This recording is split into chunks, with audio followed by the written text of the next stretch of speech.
Hello, everyone. Good morning. Welcome to Hamburg. Welcome to the Propulsion and Fuels Conference 2022. And before I start, I'll do a very little call of everyone to get into the room. But I think we are there now. We can go ahead, I think. Yes. I will not give the full welcome at this point. I will leave that to my co-chairman, Mr. Reinhard Lüken. Reinhard, could you take the floor, please?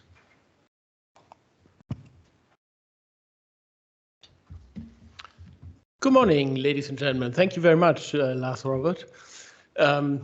Welcome to Hamburg, my hometown. We did our best to give you a warm welcome with a beautiful end of November weather. I hope you enjoy. It's much better this way because otherwise you might not want to sit in this room without any windows. So it's done on purpose. Thank you very much for joining us. A great conference ahead of us. The topics, I think, are the most dominant ones in the sector. So much uncertainty we haven't seen, I think, for at least as long as I'm in this business, which is not that short, as you can see. But I would also say uncertainty and risks is also a fantastic environment to do business. It's also a huge amount of opportunities for those that find the right solutions and that find the right timing to apply those solutions. So I would say it's a period of great change in the maritime sector, a period where lots of new solutions have to be implemented, and again, a period full of opportunities. I'm very thankful that Lars Robert is here as your, I don't know how many future fuels and propulsions you have chaired, Lars Robert. Must be like how much? 43 we are now in. It's definitely not 43. Not quite, but almost. So I'm very happy that he's here, and he will guide you through also the practicalities this morning. So we will make that introduction, and he will also stay with you all the way through the conference. Unlike me, I have to apologize.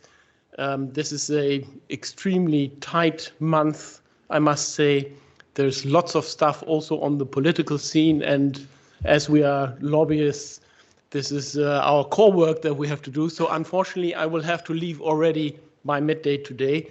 But nevertheless, I'm sure that you will all benefit very much from all these presentations and the expertise in the room, the exchange among yourselves.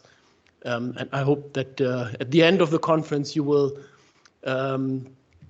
be inspired and full of new ideas. So with that, I would say, Lars Robert, if you do the practicalities.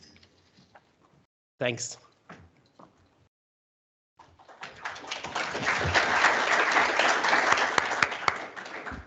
Thank you, Reinhard, and certainly we will. I will make sure that we will exploit you to the maximum possible in the short time you're here. But before we do that, there are a few practical things I need to tell you, and one of them is that there is no planned fire drills as far as we know. So if you hear the alarm, you should go out the door and don't try to jump through the windows, because that will hurt you, but actually take the real fire exits, but they should be marked all around. Also, those of you who plan to attend tonight's dinner or the technical visit on Thursday and haven't already clearly told the organizing team that you will do so, please head over to the registration desk during the coffee break and make them aware of your intentions. Also this year, the conference is green in the sense that there are no paper provided. So you have all been provided with QR codes to be able to download conference programs and proceedings, and please make sure you do so. We do, as usual, the Q&A using the Slido app, and go online on your phones, on your PCs, on your iPads or whatever, and use the conference code PFF 2022, and that will take you to the area where you can state your questions, and I will try as to my best ability to pick up on your questions as we go along. There will also be some polls during the various sessions that you should preferably indicate your preference to. So again, please go to Slido, type in PFF 2022, and then you are on the platform. We are looking forward to this first day of panel discussions and presentations, and they will be held in this room. And sessions 5.2, 6.2, and 7.2 tomorrow will be held on level 4 in room ABC. That's apparently its name, or maybe it's 3 rooms, I don't know. We will see when we get to level 4.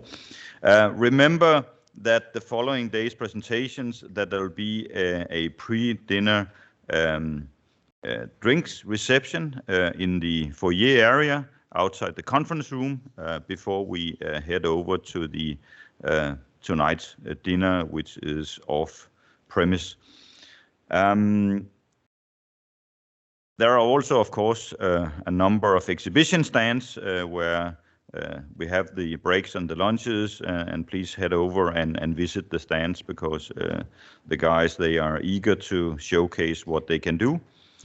The pre-dinner drinks reception is sponsored by WinGD and will be followed, as I said, by the dinner, which takes place at the Göringer Privatbrauerei, which is only a short walk away. Please arrive there by 18:30. Dress code is supposed to be smart casual, whatever that is, and we will see, probably not a tie. But other than that, I think we are pretty free to do what we want. We should make sure to thank all our sponsors for this event, and they are DNV, our gold sponsor, Acceleron, our silver sponsor, GTT, also silver sponsor. We have WinGD, ABS, Total Energy, the Methanol Institute, Bureau Veritas, Sauer Compressor, TGE, Marine Gas Engineering, CMT Technologies, Kral, Lloyd's Register, and Wabtec, an impressive set of sponsors, and we would really like to thank them very much for making the conference possible. We should also thank our supporters as follows for their assistance with this year's conference. That's VDR, VSM, International Windship Association, Danish Shipping, IBIA, and SDMF, as well as also BIMCO.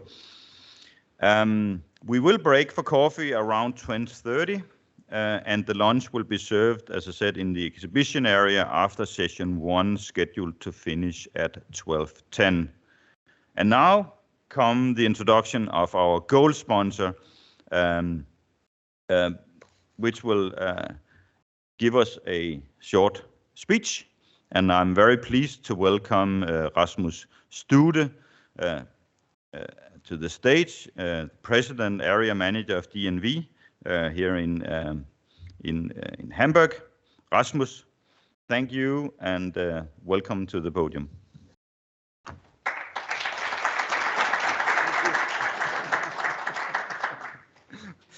Yeah, thank you very much, Lars Robert.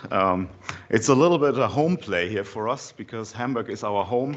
Hamburg is our home for shipping, and as you probably know, DNV has more than 500 maritime experts just located here in Hamburg, next door, close to Gröninger, where you have dinner today, right? So if you have more technical questions, just come over. So also from my side now, a very warm welcome. As gold sponsor, we are really happy to support the 43rd Propulsion Fuels Motor Ships Propulsion and Future Fuels Conference, and that's a real tongue twister. Try to spell that out without making a mistake, actually. I think we are particularly proud of sponsoring this event, because we like to bring together the expertise. We like to bring the colleagues together and the industry experts in order to bring the knowledge to all the industry, which opportunities there are for decarbonization, especially energy efficiency, but also how digitalization can help us with the decarbonization journey. And just last week, we held our 4th online conference for alternative fuels. That conference was attended by more than 2,000 participants from more than 118 countries globally. And from that conference, I would like to share some key insights, because I believe that these key insights will provide a very good backdrop for this conference in particular. So one key insight from that conference was basically, technology is not the problem. Technology is here and ready to support the decarbonization journey. First and foremost, multi-fuel engines for LNG and conventional fuels are already available, and more multi-fuel engines, such as ammonia-ready and hydrogen engines, are coming into the market pretty soon, and we expect that within the next 3 to 8 years, those technologies will be commercially available. And apart from the internal combustion engines, we also believe that carbon capture and storage mechanisms will be available within the next 3 to 8 years, giving a possibility, especially for the 50,000 ships that we have on the water, to decarbonize their emissions as well. So, having spoken about technology, the next cornerstone important for new ships is financing. And especially the 30 signatories to the Poseidon Principles have confirmed their willingness to support first movers with their decarbonization journey. And thirdly, it's the regulators. So far, we felt that regulators had been always a little bit too slow, but in fact, right now, the regulators are pushing the game ahead. Regulators on IMO and EU level are accelerating the decarbonization journey. And in this respect, it is important to watch 2023 very closely, because 2023 will bring EEXI, CII, and SEM into force. But not only that it will change the way how we operate today significantly, it will also be the year where an important decision will be revisited, and that is the decarbonization goal, previously known as decarbonization, full decarbonization of shipping industry until 2100. But this target will be reviewed, and it is very likely, and personally I'm convinced, that this decision will be advanced to 2050. So full decarbonization of shipping is going to be very likely decided within this year in summer. So full decarbonization by 2050. So follow that discussion, because in July it's on the agenda.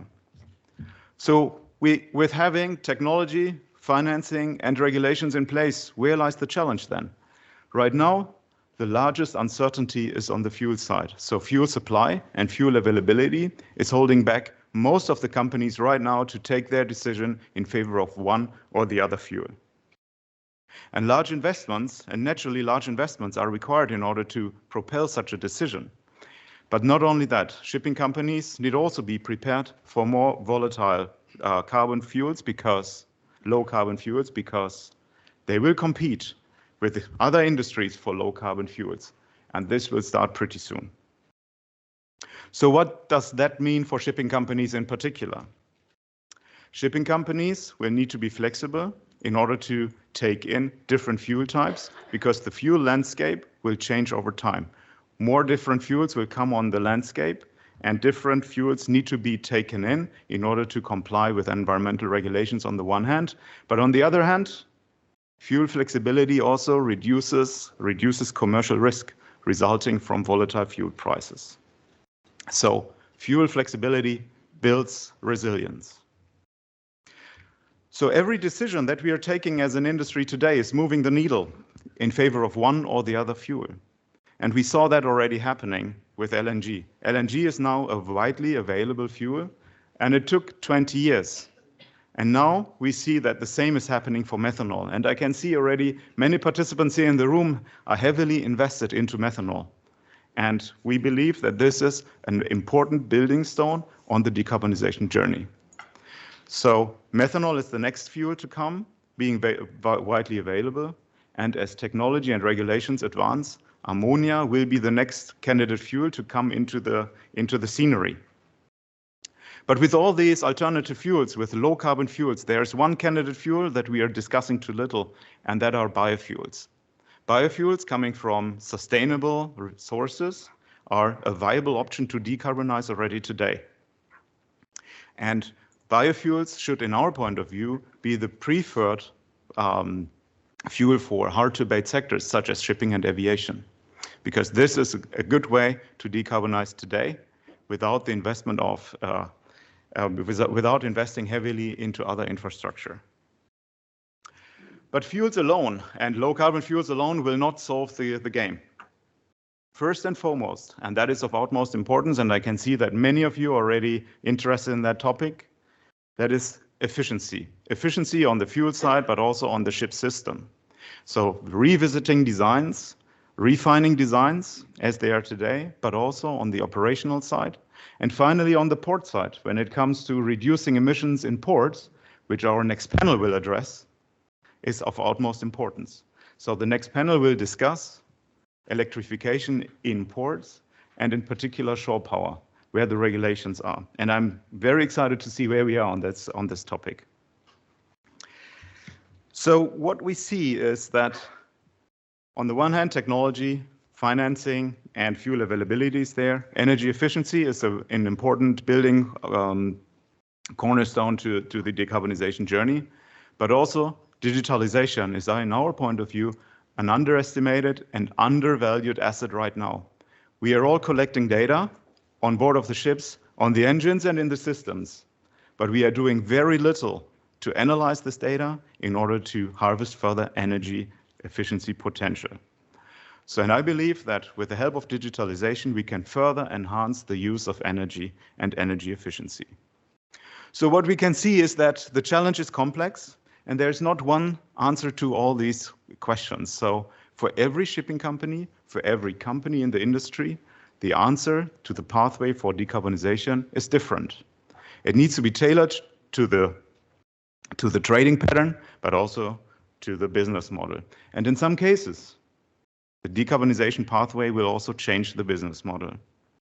So what is clear is that we must be open to new technologies, and we must cooperate across several sectors. Shipping alone cannot solve the decarbonization challenge. So by collaborating, and what's that? By collaborating together, we will be able to tackle this challenge. And DNV is here to support you in tackling the decarbonization challenge, because we believe that collaboration is the real fuel of the future. So, and in closing, I believe that when we are collaborating, we will be able to tackle the challenge, and it is possible to change. And here I'd like to share a little story out of my private life, because just when the first electrical cars came up in 2008, I was pretty interested in electrical cars. But first I couldn't believe that this would really be a mass technology. So I observed it a little bit, and 3 years ago, I revisited that, and I wanted to buy an electrical car. And guess who was really against it? My better half. My wife said, an electrical car? No way. She's a real petrol head, and she likes to speed, right? And it took me 2 years to convince her to take in an electrical car into our household, right? So, and I believe that this story really shows that change is possible. So, now I'd like to wish you a very informative conference to bring together technologies, and please share your knowledge, because we are here in order to tackle the decarbonization challenge together. And then with this, I hand over back to you, Lars Robert.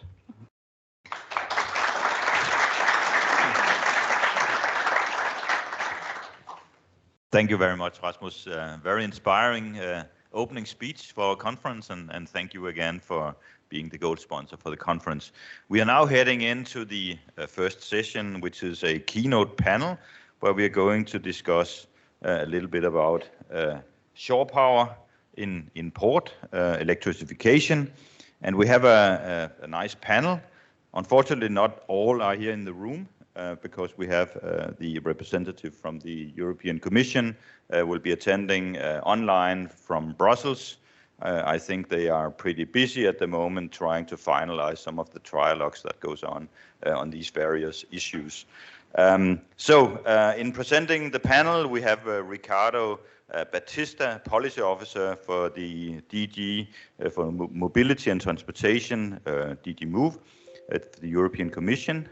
We have Kai-Dieter Claessen, Deputy Director of External Affairs from the Hamburg Port Authority.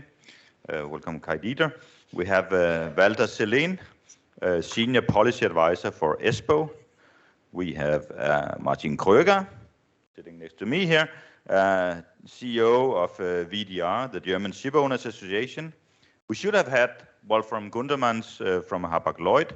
Unfortunately, he was unable to come. So we will try to cope without him. And lastly, we have Thorsten Schramm, President of Maritime with DNV here in Hamburg. So please welcome the panel.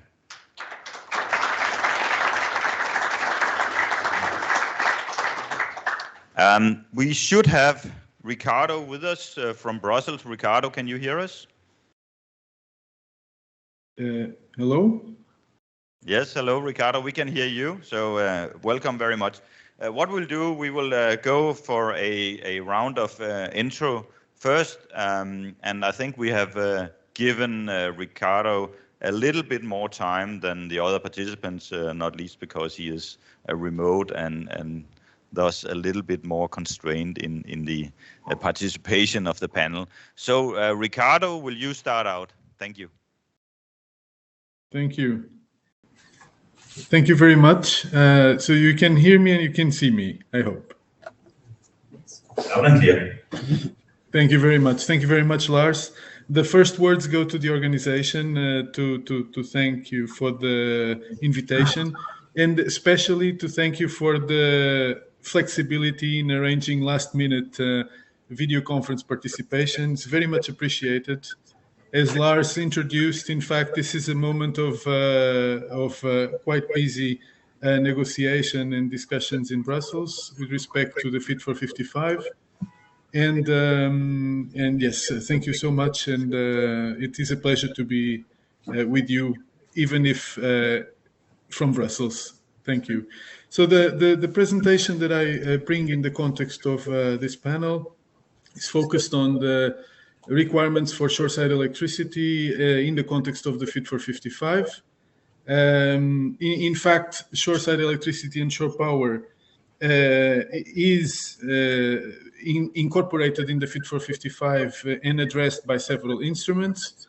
And in this presentation, I'll try to give a status update and an overview on how the framework is developing for shore power in Europe. And in doing so, in this presentation, I'll try to give a bit of context introduction and why shore power is so important now and why in the Fit for 55. We'll visit a bit the frustration of the Alternative Fuel Infrastructure Directive, the existing directive that has been in place for some years now, more than 6 years, where targets for shore power were introduced, but given a link to economic feasibility, they really never took off in the way it was envisaged. A reference to the European Alternative Fuels Observatory, where we can see the map of shore power development in Europe. The Fit for 55, including the Alternative Fuel Infrastructure Regulation, which is the development of the directive towards a more robust development of requirements for shore power, removing the link with economic feasibility and establishing clear requirements for development of OPS infrastructure. And then the Fuel EU that is expected to provide the necessary requirement for the demand on shore power in Europe. The development of the recent shoreside electricity guidance by EMSA as a technical pillar for implementation, and including some references also to funding mechanisms that can be taken as a reference for the development in OPS and the capital investment support from the EU in this respect. Shore power is, in fact, a very important technology to ensure mitigation of air pollution in ports and to improve air quality close to cities nearby ports. In several areas of the globe, this has been developing as well, associated clearly to air pollution regulations. In Europe, the Alternative Fuel Infrastructure Directive tried in 2014 already to establish a framework for the development of the shore power context. We can see in the map today in Europe that there is development mainly due to initiative of the industry, due to the initiative of a significant number of ports that have already invested in onshore power supply. But there is still uncertainty in respect to demand. There is a link in this framework that is missing. And we can see that the problem is not mitigated yet. In fact, is growing in terms of air pollution in ports, despite air pollution regulations. And the problem is well identified, but the solution is yet to be deployed, yet to be in place due to investment risk that is still high, due to a coupling between supply and demand, which hasn't yet developed, and due to also a significant wait-and-see attitude from the different players in the industry. So therefore, the regulatory framework needed to develop, and now in the context of the Fit for 55, this is the initiative that is being in place. There is already a significant number of technology options for onshore power supply deployment, which will allow mitigation of air pollution at birth, good potential for future decarbonization of the energy used at birth, as the energy in the utility grid also decarbonizes gradually, reduction of noise, synergies in the wide port electrification and implementation of microgrid solutions in ports with incorporation of renewable energy. And this is the future framework that is developing in ports.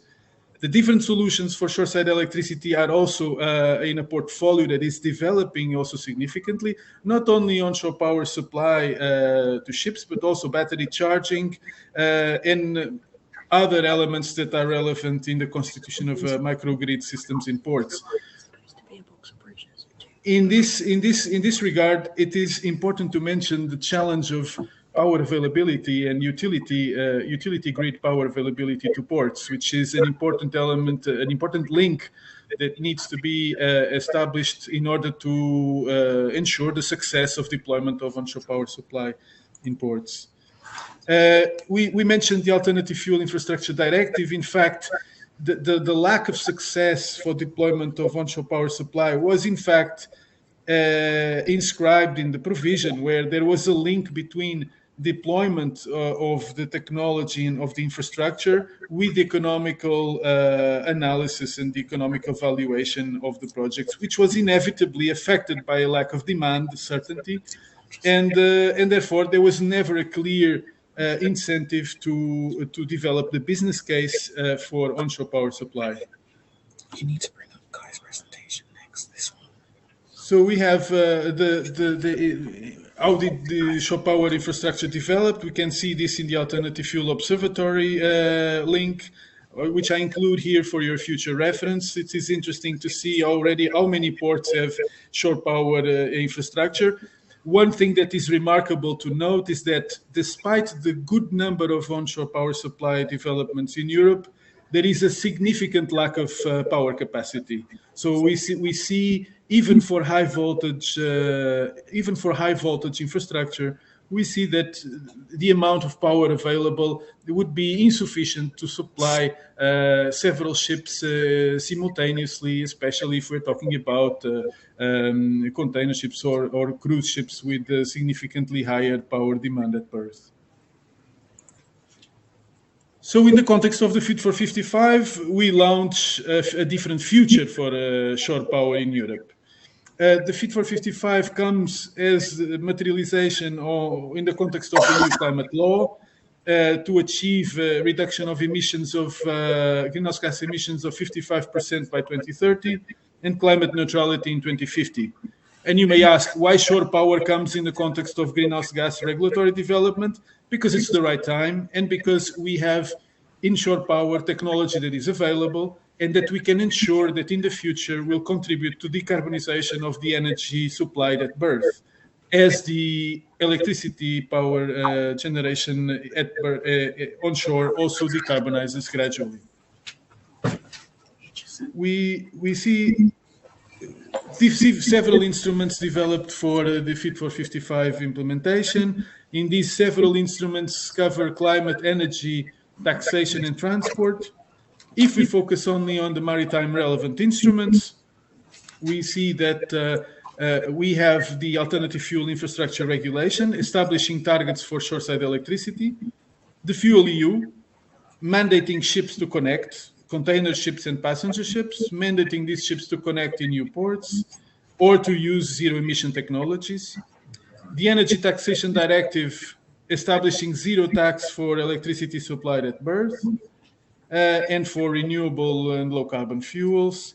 And the ETS, where every ton of fuel that is saved represents a benefit in terms of saving on carbon tax that will be paid in the future. So as we approach the final of the presentation, but this is important to focus on this slide, how the AFIR and the Fuel EU will work together. And it is important to ensure consistency between these two regulatory instruments, because regulatory certainty comes exactly from the implementation of these two regulatory instruments. On the shore side, we have the AFIR mandating the development of the infrastructure to cover 90% of the calls for container ships and passenger ships in 10T core ports in Europe, above 5,000 gross tons. And thresholds, specific minimum thresholds are defined for container ships, ferries, and other passenger ships, focused on cruise ships, of 50, 40, and 25 port calls a year. Non-connected islands are exempted. And on the Fuel EU side, we also covered container ships and passenger ships above 5,000 gross tons. But in addition to mandating ships to connect, we give few alternatives. One of them for ships to use zero-emission technologies if they are not equipped to connect on shore power or if the infrastructure in the port is not available. Some exemptions are defined, a good number of exemptions based on safety essentially and based on lack of availability of sufficient power and compatibility. Ports have a very important inspective role, and remedial penalties are defined for non-compliance. So the coupling of these two instruments provide the regulatory certainty framework. The EMS, the European Maritime Safety Agency, also recently published a guidance on shoreside electricity, covering a wide range of shoreside electricity technology solutions, with two parts on equipment and technology, on planning, operations, and safety, and with a small guide to assist also the different stakeholders going through different steps of the shoreside electricity projects. One of the important parts of the guide is the estimation of power demand, forecast of power demand based on different demand scenarios for ports, which I think will provide a good reference for these important calculations of power demand estimations for infrastructure development. Funding opportunities, I saved this for the last slide. There are several available funding instruments that can be considered in the context of shoreside electricity projects. Remarkably, the Connecting Europe facility, the Alternative Fuel Infrastructure Facility, which is clearly focused on development of renewable and low-carbon technologies, including electrification for ports and for ships. The InvestEU program, European Investment Bank, also with significant attractive conditions for financing of such projects. And then at member state level, the different frameworks for the Recovery and Resilience Facility, the Horizon Europe, which, despite focusing on innovation, still includes an important element for waterborne transport. It can include development of posted electricity in ports as well, and the innovation fund, remarkably, or with an innovation angle, but also that can be considered. And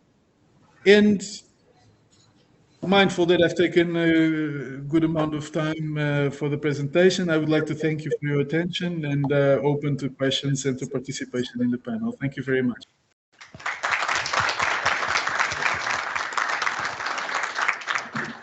Thank you very much, Ricardo, for a very comprehensive run-through of the regulations that are in the making as we speak.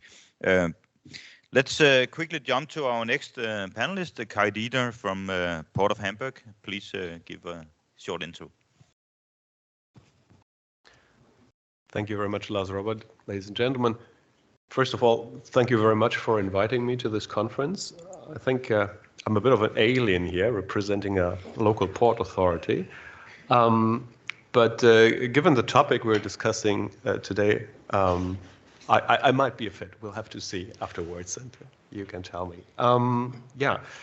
My introductory words, well, I prepared a few slides to show you where we stand with the development of OPS here in Hamburg. And maybe before we go into that, I would like to stress that from a port's perspective, OPS is something that is relevant for reducing air pollution. And you have all come to Hamburg, and you know that Hamburg is an inner city port, one of the few remaining inner city ports globally and in Europe. And hence, air quality is a particular topic for us here in Hamburg. And that's the reason why we did not wait for the regulation to come forward.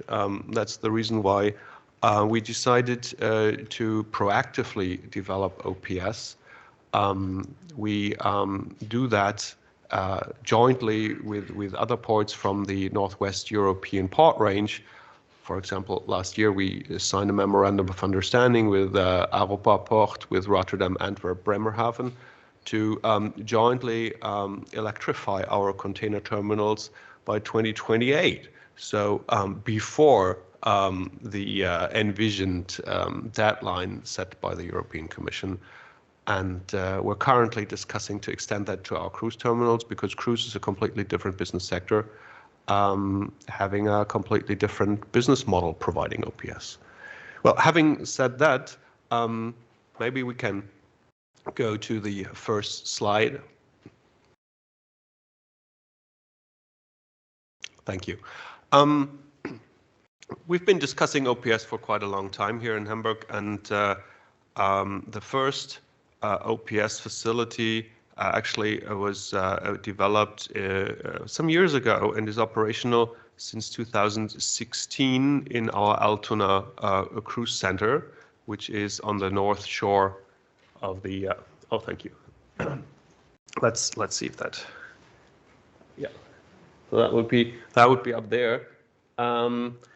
And that was really a pilot project, and we received significant funding for that from the federal government, also from the European Union, and that's there, and it is operational. And I'm very glad that the European Commission used a picture of our OPS in its presentation to discuss that. So thank you, Ricardo, for promoting our efforts here.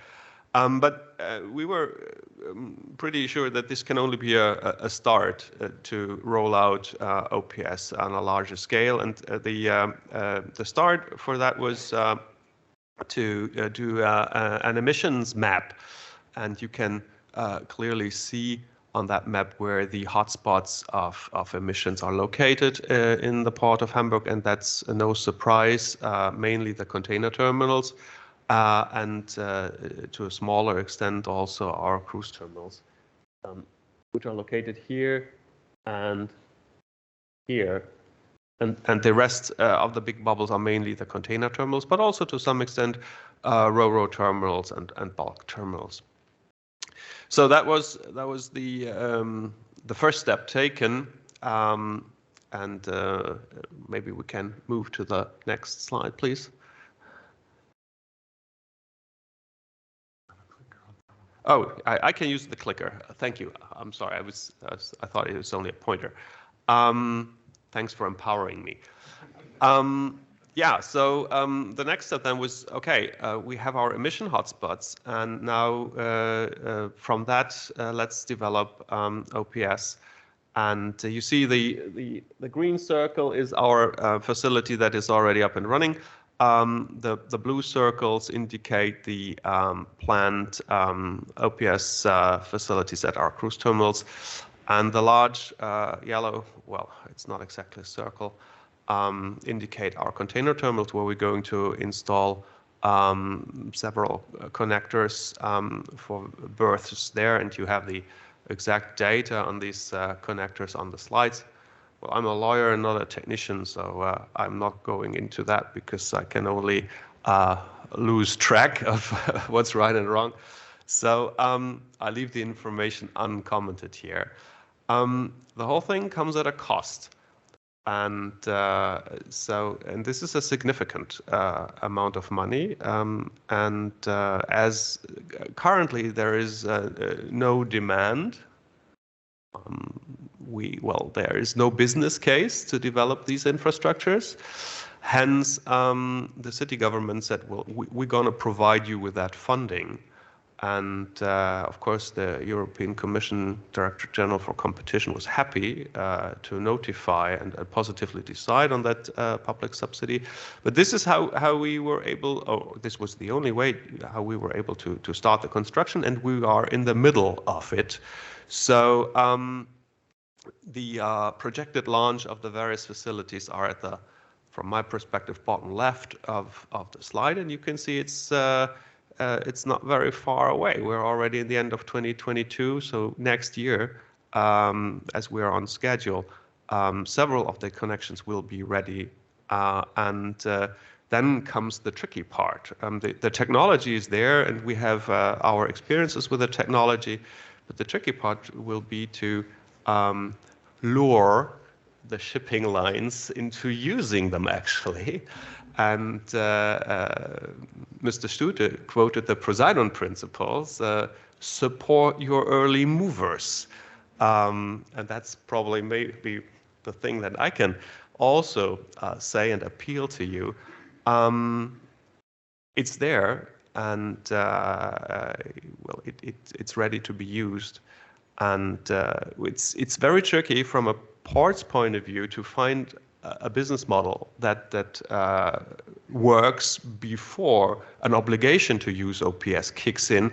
Hopefully by 2030, we as first movers would say, let's be a little bit more ambitious, maybe start earlier.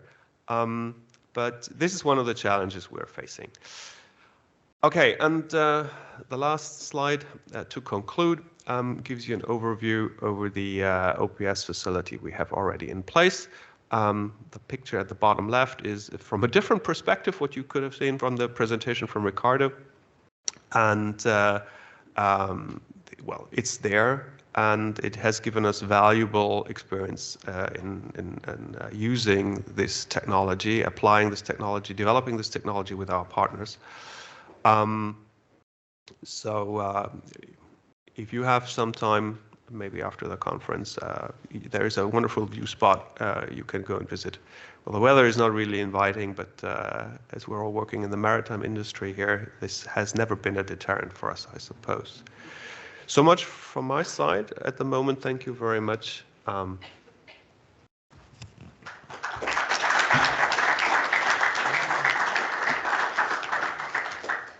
Thank you, Kai Dieter, for some real-life experience information here.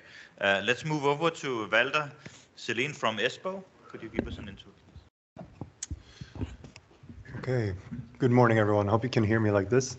Thank you very much for the invitation to be here this morning, and happy to be also on this in this distinguished panel representing ESPO, European Seaports Organization. We represent all the ports in 22 EU maritime member states as well as in Norway. What I would like to try and do, based on the sort of overview that Ricardo provided from the Commission on the various proposals, setting out the requirements for OPS by 2030, and also based on what Kaidito was just explaining about the individual ports' efforts and sometimes also struggles with deploying and creating a business case for onshore power supply. I would just like to provide a European perspective from ports on what we see as the priorities for delivering sort of fit-for-purpose framework for OPS by 2030. Especially welcome that FuelEU Maritime, this new proposal, actually tries to create some of the demand requirements for ships to reduce emissions that we have been lacking so far in terms of providing some sort of case or motivation for onshore power supply. For us, as European ports, we've been working with onshore power supply since the early first movers were in 2000. But also on the European level as part of the Alternative Fuels Infrastructure Directive since 2014. What we do see is that we have around 50 to 60 OPS installations available all over Europe. We see that over half of the ports that we have surveyed this year are planning also to install OPS in the next 2 years. 31, as far as I know, as of the EMTA report, of these OPS installations are high voltage, meaning that they can serve large vessels, so some ocean-going vessels. What we do not have at this point, as Kaidito was saying, is a clear view of the demand for the use of these installations from various ship types. We don't have the data as regards what's currently being asked, and we don't have the data as regards how much the different ship types might need, at what point in time, at what location, in what port. And this is crucial for us to get. We think that that is a precondition for A, reducing emissions at berth, including both greenhouse gas emissions, but also air pollution and noise. And B, also to make sure that we are not wasting EU taxpayer money, ports money, everyone's time in investing installations that are not being used. So what we are calling for is basically an approach for OPS where it makes sense. What we mean by that is that we would try to prioritize in the European legislative framework the locations in the port where we actually see that there is an added value, a sure use case for OPS to be installed, meaning that we would have binding requirements for ships to use, container ships and passenger ships by 2030. We would have requirements for ports to provide OPS installations, but these installations should only be provided in the key locations in the port where these ship types would call on. Most, in a normal traffic, so to speak, normal operations. And I think the slide that Kaidito was showing you earlier is a very good illustration of how that OPS where it makes sense approach could be utilized. So you're looking at what are the emission hotspots, what are the ship types that are calling on these hotspots, how can we work then to make sure that we deploy OPS that is fit for these ship types. And then in the next step, what we as ESPO would like to see as well in the EU legislation is a requirement for all the stakeholders involved in OPS to actually have to sit down and discuss the use and the deployment of OPS. Because there's no sort of one type of OPS installation, as many of you I'm sure already know. It's not as simple as a plug in the wall where you can plug in your whatever it might be, vacuum cleaner or something. It's a very tailor-made installation. There are cases, for instance, in Port of Gothenburg, one of the front runners, where they had to elevate an OPS installation 14 meters up in the air to serve one single ship. If we want all container ships and cruise ships and passenger ships to connect to OPS in 7 years, we do not have the time to have ports guessing which types of installations would be needed where in the port. We need to make sure that shipping companies communicate to ports, what do we need, how much power do we need, where in the port, and we need, of course, ports as well to have an overview where they can provide OPS. On top of that, we would like to see wording that addresses the issue that Ricardo was mentioning, which is grid capacity and grid infrastructure availability as well in ports. And we are very happy to see that there are some elements included on the table in the negotiations to address this. This is very much an issue that's outside the control of the port. Of course, also to some extent outside the control of the shipping company. But we think that if we already know how much we need to provide at what points in the port, we also need to make sure that what's available in the hinterland in terms of the national electricity grid, in terms of the grid connections to the port area and the rest of the grid, that needs to be dealt with by the member states. And it needs to be addressed clearly in FuelEU Maritime and in Alternative Fuels Infrastructure Regulation. My last point to wrap up my intervention is to discuss funding. Of course, there is no business case at this point for onshore power supply. British Port Association did a study in 2020 showing that all the OPS installations that they could find in Europe had been co-sponsored by at least 50% of public funding. Could be EU funding, could be local funding, national funding, what have you. But that shows that there's at least 50% of the cost of installation and operations that is missing when a port is looking at providing OPS. And that we need to be able to bridge. We need to make sure that the EU is also funding for Fit for 55. Ricardo gave an overview of what's available right now, but we as ports see that there's a clear funding shortfall. The impact assessment done by the European Commission shows that we would need around 7 billion euros to deploy OPS for 2030. It's a significant amount of money, bigger than some of the funds that Ricardo showed on his slide there. And to that extent, we would like to see, for instance, a dedicated call for maritime under the EU ETS Innovation Fund to clearly recognize that we are introducing a new sector into emission trading and also into EU climate policy. That requires also providing dedicated funding for enabling the decarbonization and the greening of that sector. We would also like to see a permanent and EU-wide tax exemption for electricity provided to ships at berth to give the right incentives to lower the gap or the price differential between using fossil fuels at berth and using electricity at berth. So with that in place, if we can have a clear commitment under FuelEU Maritime to use, we can ensure we have some demand and OPS where it makes sense. We coordinate as industry stakeholders on what we need where, and we provide the funding. We think that the framework for OPS will be a success, but that, of course, remains to be seen. Thank you.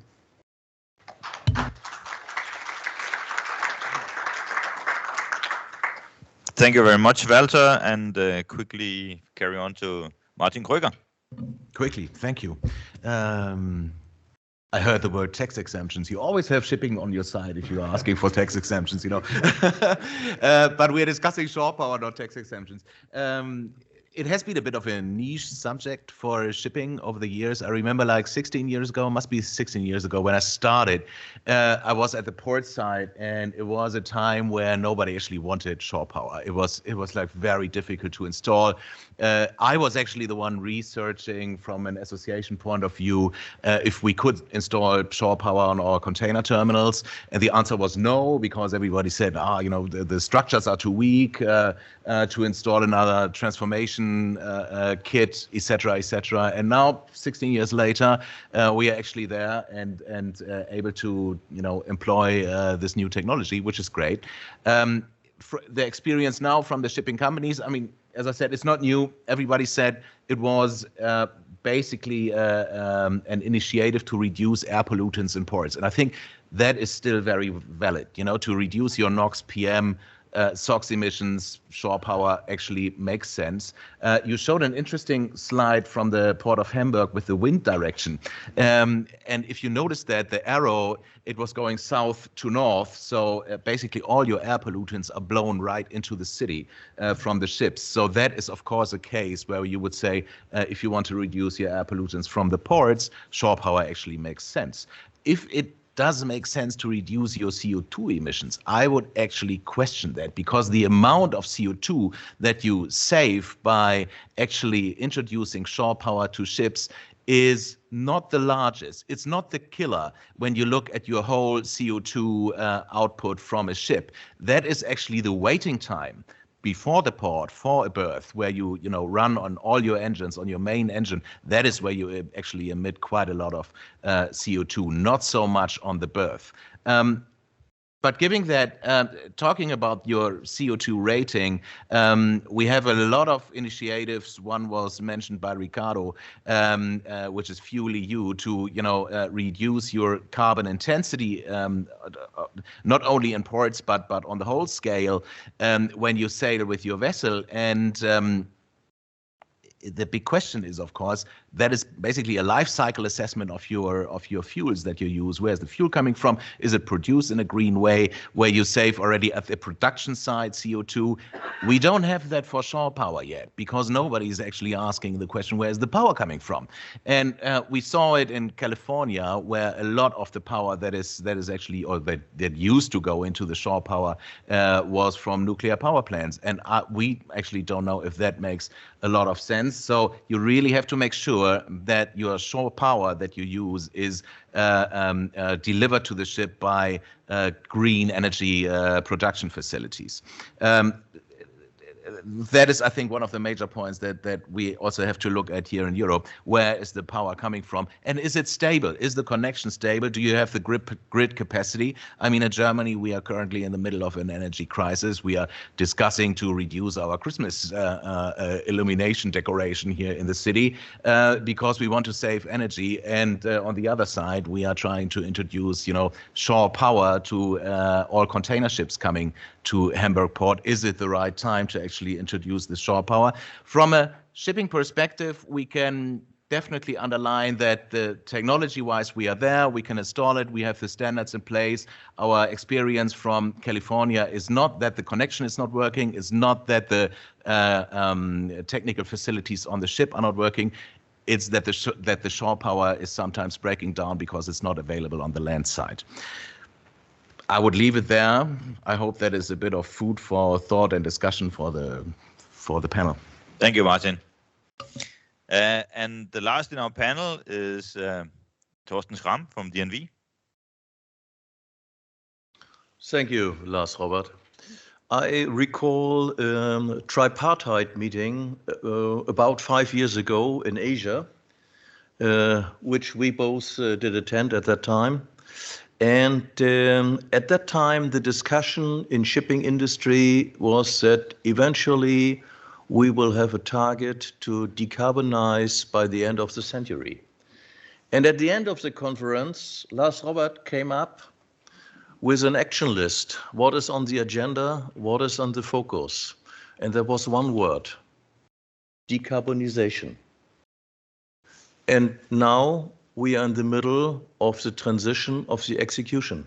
And of course, from Klaas' side, we fully support this and agree to this, provided, of course, that this process is efficient and safe.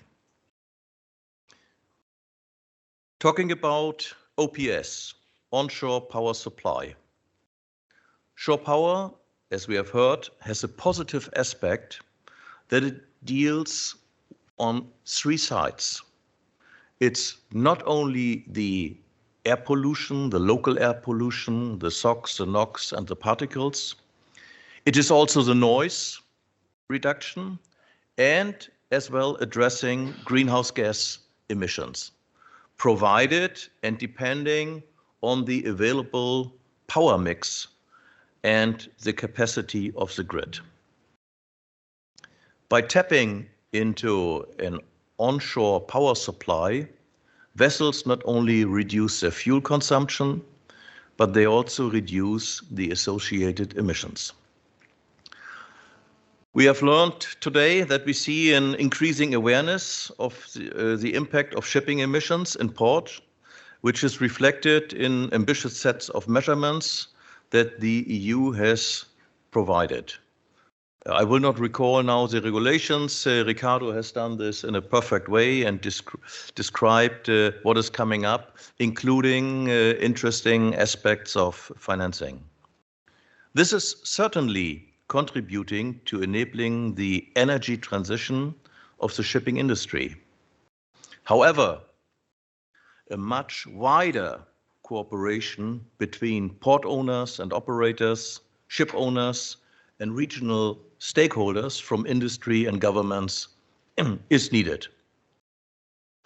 There are several challenges to consider: standardization, interoperability across ports and countries, the question, as mentioned, of power availability when at birth.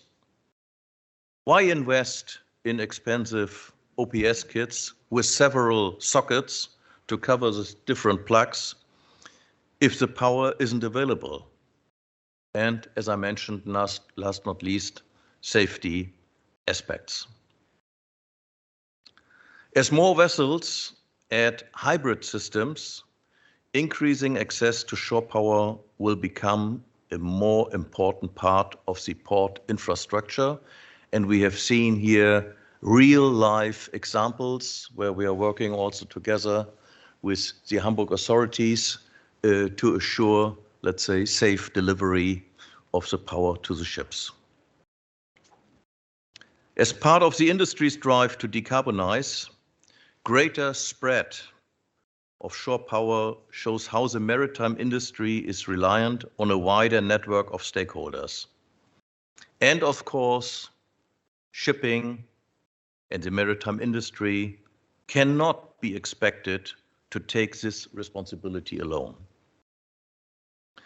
We believe that the best way to bring change and drive decarbonization in shipping is through international standards.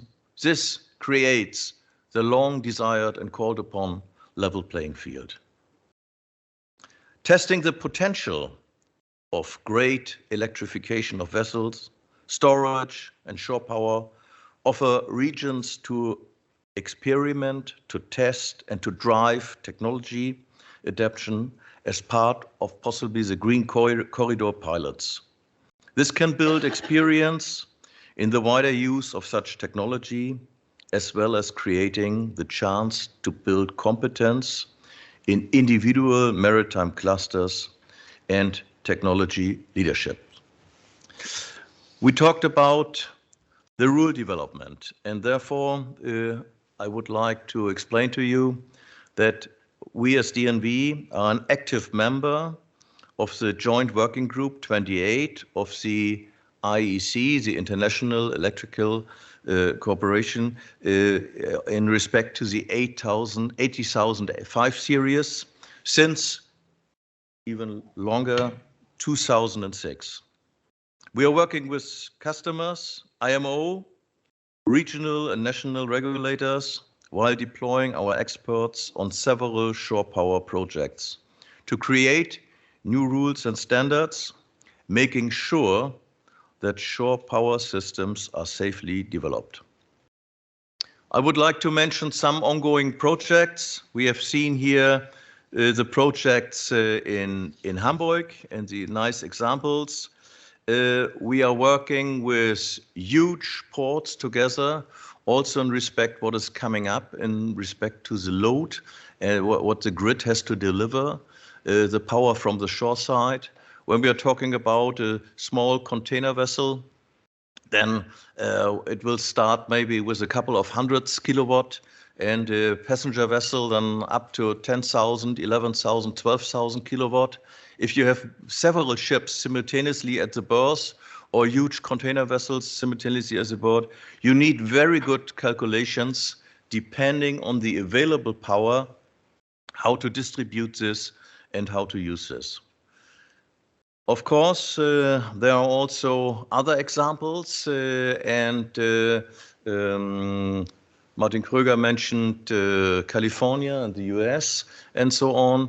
There are also tendencies to look not only into container ships and ferries, passenger vessels like we do in Europe, staying more than 2 hours at the berth. There are also pilots looking into tankers.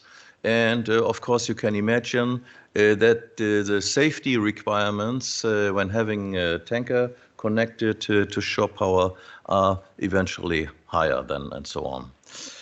To address all these items, we are offering a shore power class notation so that when new projects are in the pipeline, when new concepts are developed for new buildings, we can offer a class notation so that the vessel is ready and compliant also when the rules and the regulations eventually by 2030 are coming up and are valid, so that all the industry is prepared for this purpose. Thank you, Lars Robert. Thank you very much, Torsten, for a comprehensive run-through of what DNV does in this area. And when I have listened to what have been said here, one of the crucial aspects is, of course, when and how do we get the ships to adopt this technology in any great scale? That's one of the questions we should discuss. The other big question is, where does the power come from? Can ports in fact source the sustainable power that is needed to actually accomplish what the regulations set forth in terms of greenhouse gas reductions? And the last question, which was also mentioned by Torsten, it have to be safe.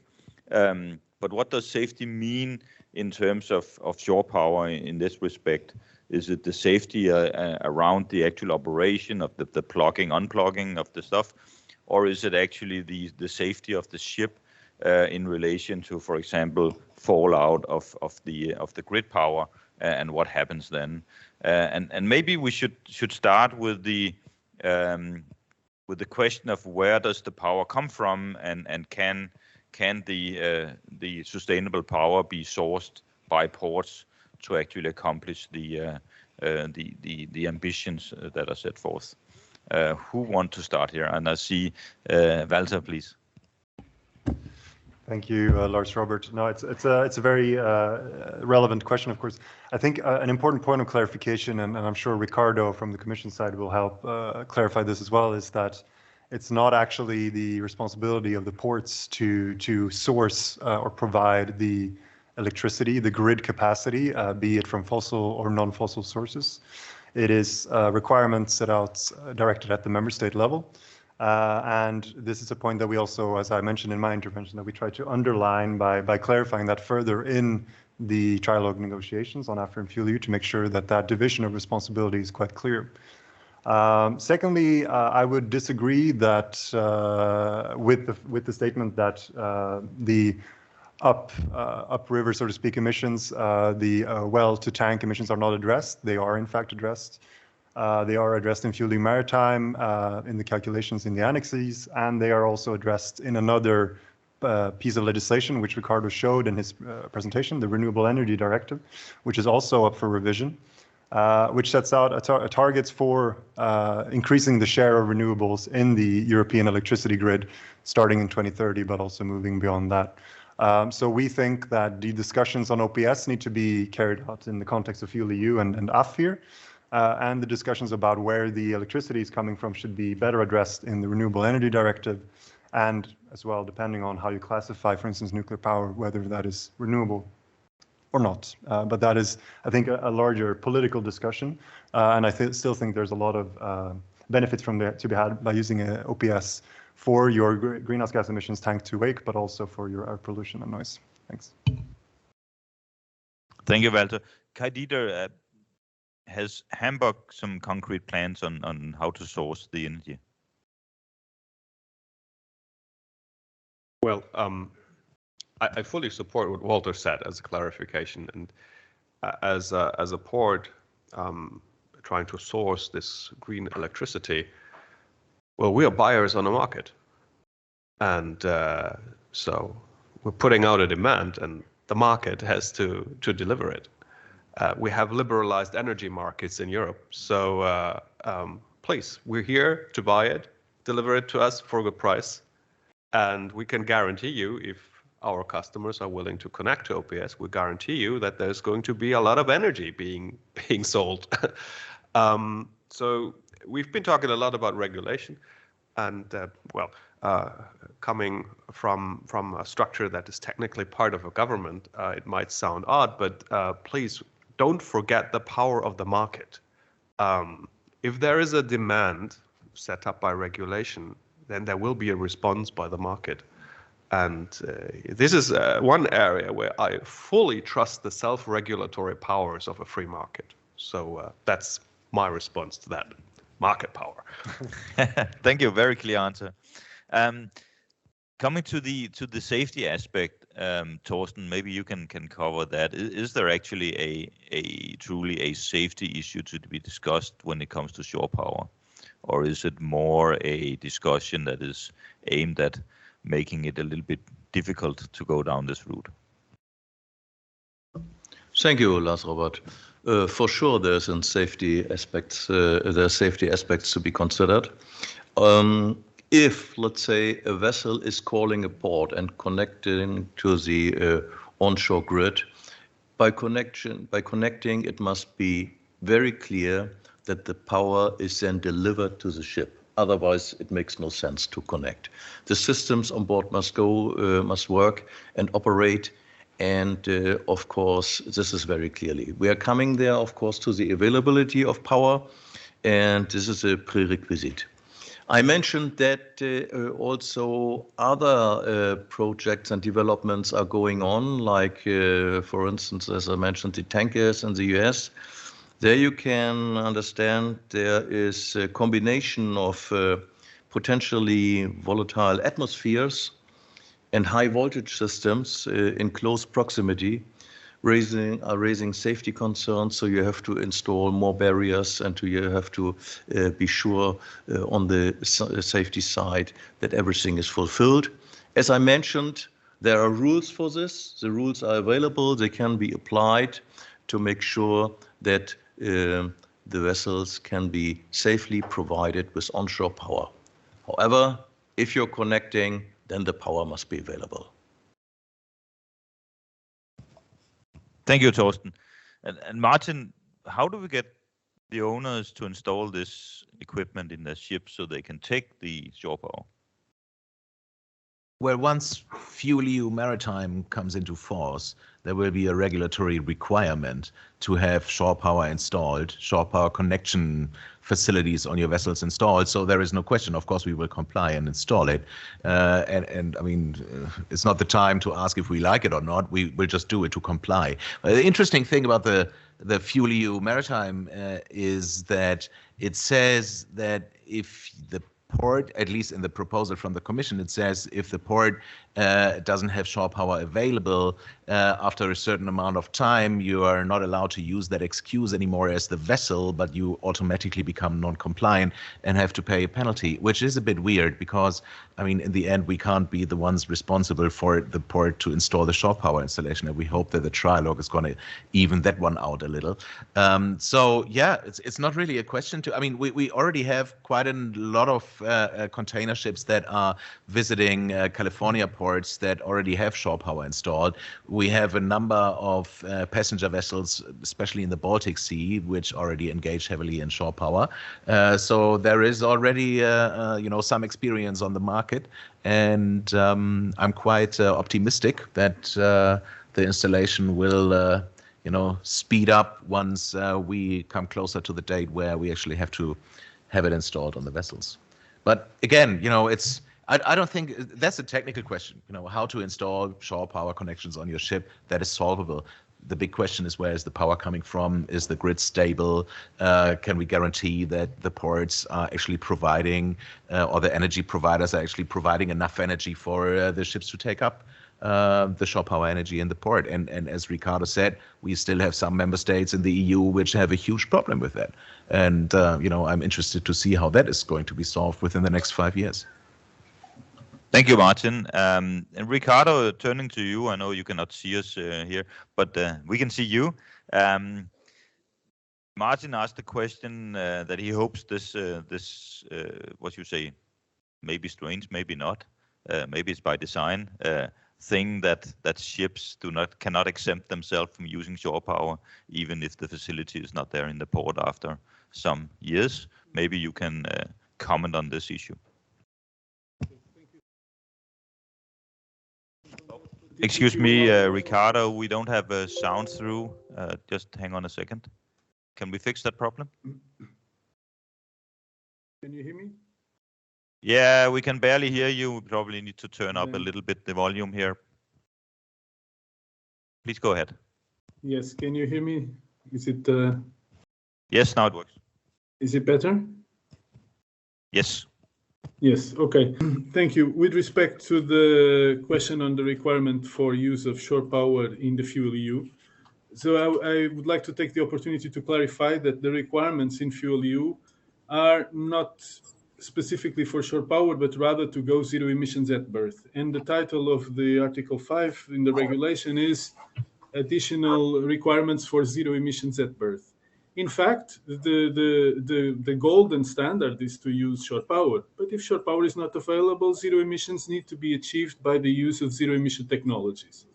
The design of the regulation has the objective to promote the deployment of zero emission technologies as well.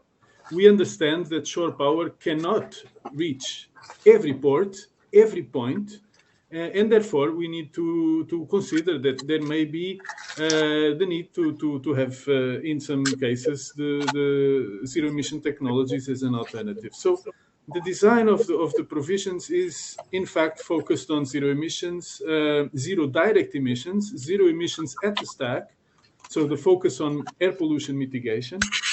But having said that, if you allow me, I would like to go back to the power question that was also mentioned by Walter and others also around in the panel. And the question of power has three angles. The quantity, the power quantity and power availability, the quality, the power quality that is supplied to the ships, and also the carbon intensity of the power that is supplied. With respect to the quantity, meaning the capacity given from the grid to the port, this needs to be considered in a collaborative development, in an engagement of different stakeholders that need to develop, as was mentioned already, in a free market development, the option of supplying power to the port. And also important to consider microgeneration. So we're not only talking about direct access to the grid, but also eventually to development of microgeneration from renewable energy or from other microgeneration sources in the port. With respect, and in this respect, with respect to the power quantity, it is important for the port to have information in the context of designing the infrastructure, information on historic port calls in the 3 preceding years in order to quantify which is the power supply that they will be designing for the port. With respect to the power quality, it is of course important to design the infrastructure with respect to guaranteeing that the power quality conforms and is compliant with the relevant international standards that are defined. And here we talk about frequency converters, transformers, and all the systems that need to be in place need to be compliant with the international standard prescribed, ISO 8005-1. And then finally, in respect to carbon intensity, the Fuel EU merits with 0 grams of CO2 per megajoule the energy supplied by OPS, which is, of course, not consistent with reality because we know that there is carbon intensity in the upstream of electricity supplied to the ships. But this is a policy measure to incentivize the use of an uptake of OPS. In the future, this may be revised, but we also acknowledge and we are mindful that the carbon intensity of the electricity production in Europe will gradually move towards decarbonization, and therefore what we are doing today, we are enabling the technology to uptake. We are providing regulatory certainty to those that invest to reduce the risk for investment in onshore power supply, and reassuring those that invest that they will not have stranded assets in the ports. Thank you. Thank you very much, Ricardo, and I could clearly detect from your intervention that it's actually by design. So Martin, maybe not so much hope there for the trialogue, but okay, we will of course have to wait to see what the trialogue actually emerges with as the final rule. Anyway, there are a number of questions on Slido, and I think we should turn to some of them. The first one I have here is, isn't it now the time to determine the OPS plug requirement so we don't up with a kind of, Apple, Samsung, blah, blah situation in shipping? Who can take this on?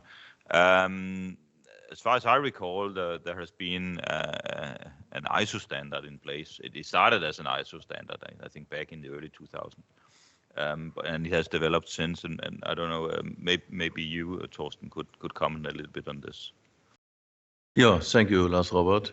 Yeah, I mentioned the International Electrotechnical Commission providing standards, and of course, presently it is somebody is developing a nice plug and related socket, and then everybody wants to have his development as a standard solution.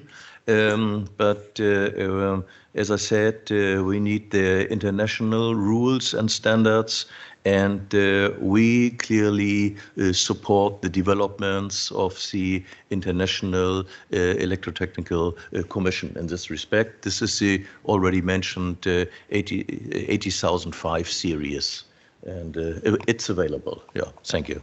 Thank you, Torsten, and it sounds absolutely logical in an international industry like ours to have a common shore connection feature. I think it's actually also common in IMO context to have standard shore connection features in ships. There's also a question: is there a longer-term plan for tankers and other vessels for shore power? And that's probably a question for you, Ricardo. If you can just touch on this really quickly, thank you. I'm sorry, Lars, can you share with me the question? Yeah. Is there a longer-term plan for tankers and other vessels for shore power? Yes, in the context of the revision of the Fuel EU, there will be the possibility to increase the scope to cover also other ship types, and this, in the context of a revision, is a possibility. However, the way we decided the scope was to target the largest emitters in a cost-benefit approach. So we could not develop the mandatory requirement for all the ship types of all sizes everywhere. Mindful that with respect to tankers, there is a safety angle which is important to be reassured of. I know the solution is being already deployed and assessed in the United States.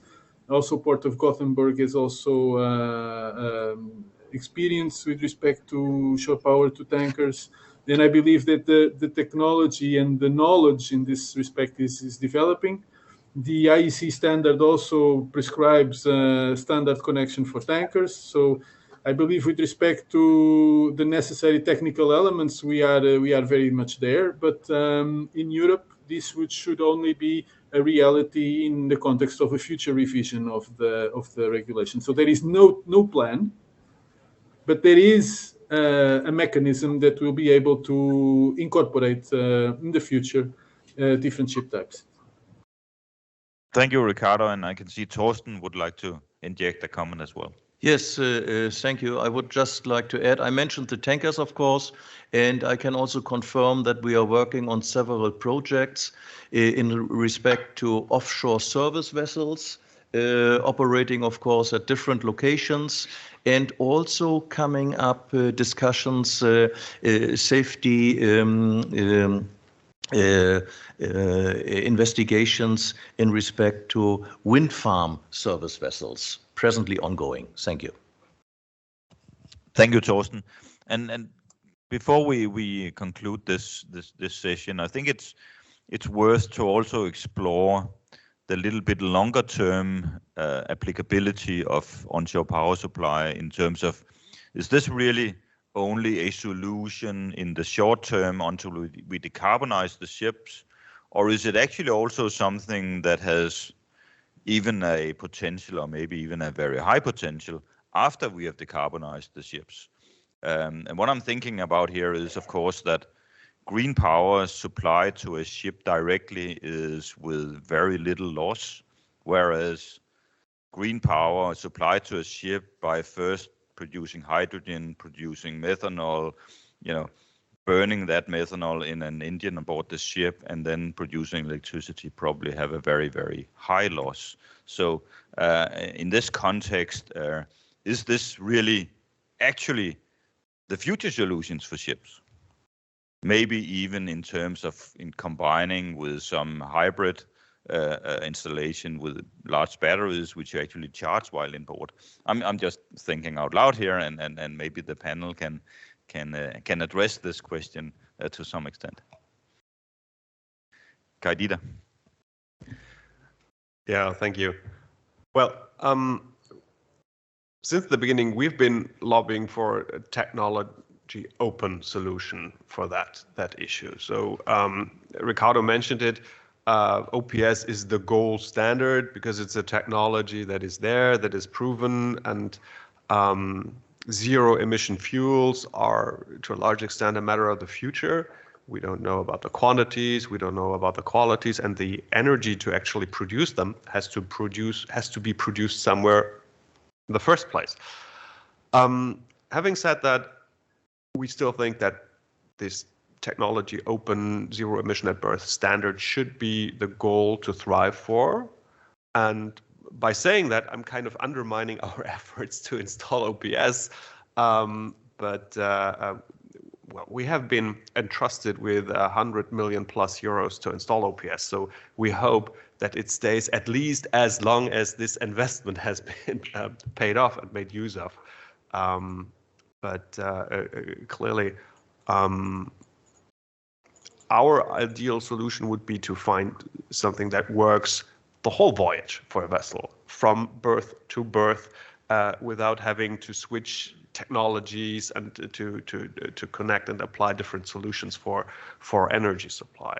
But at least from our point of view, being an infrastructure investor and infrastructure investments having a very long term perspective, I think OPS is here to stay, at least for the next 20, 30 years. That would be my prediction, maybe longer. Thank you. Thank you. Torsten? Yeah, thank you, Lars Robert.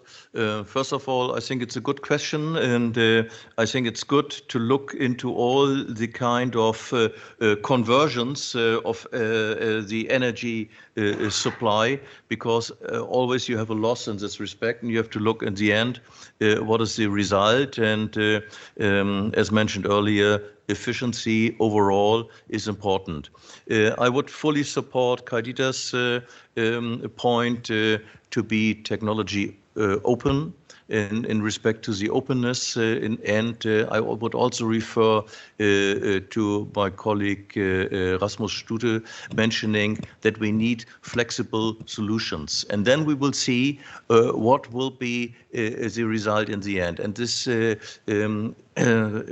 also includes the mentioned carbon capture and storage and other ways of deploying waste in the transition. And in this respect, we fully believe that OPS is one part of the way to decarbonize the industry. Thank you very much. And just looking at the questions from Slido, that there is the last question in the series was about the cost for installing OPS on a ship. And unfortunately, we don't have Wolfram with us today because he definitely have a hands-on experience. But when we think about it, what is OPS in terms of what needs to be installed in a ship? It's basically it's a generator section we're talking about with a cable going down to the quayside. So it may involve some transformers, some switch gears, cable trays. I mean, it's not rocket science. It's actually pretty simple in a way, but it does cost a certain bit, I would say. But that being said, I think we should give the panel a hand, because we have now come to the point where we are going to have some coffee. And after that, Reinhard Lüken will carry on as chairman for the next session. But before that, let's give the panel a round of applause.